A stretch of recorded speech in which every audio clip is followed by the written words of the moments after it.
Are wind and solar power the answer to our energy needs? There's a lot of sun and a lot of wind. They're free, they're clean, no CO2 emissions. So what's the problem? Why do solar and wind combined provide less than 2% of the world's energy? To answer these questions, we need to understand what makes energy, or anything else for that matter, cheap and plentiful. For something to be cheap and plentiful, every part of the process to produce it, including every input that goes into it, must be cheap and plentiful. Yes, the sun is free. Yes, wind is free. But the process of turning sunlight and wind into usable energy on a mass scale is far from free. In fact, compared to the other sources of energy, fossil fuels, nuclear power, and hydroelectric power, solar and wind power are very expensive. The basic problem is that sunlight and wind as energy sources are both weak, the more technical term is dilute, and unreliable, the more technical term is intermittent.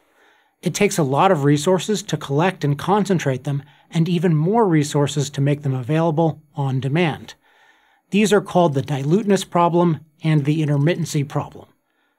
The diluteness problem is that, unlike coal or oil, the sun and the wind don't deliver concentrated energy, which means you need a lot of additional materials to produce a unit of energy.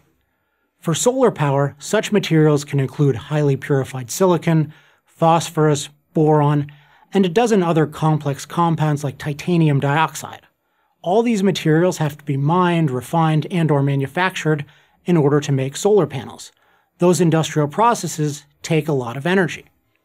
For wind, needed materials include high-performance compounds for turbine blades and the rare earth metal neodymium for lightweight specialty magnets, as well as the steel and concrete necessary to build structures, thousands of them as tall as skyscrapers. And as big a problem as diluteness is, it's nothing compared to the intermittency problem.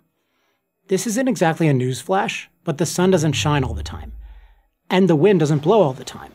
The only way for solar and wind to be truly useful would be if we could store them, so that they would be available when we needed them.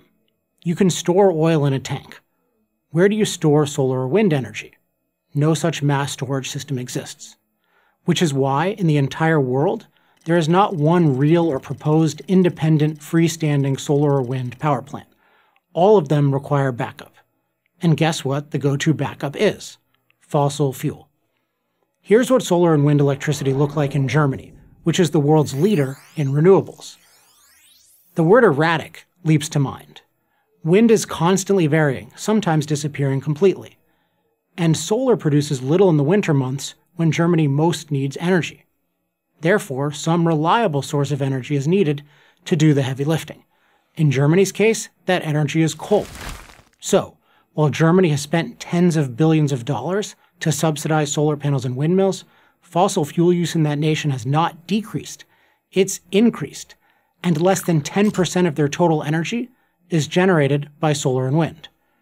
Furthermore, switching back and forth between solar and wind and coal to maintain a steady flow of energy is costly.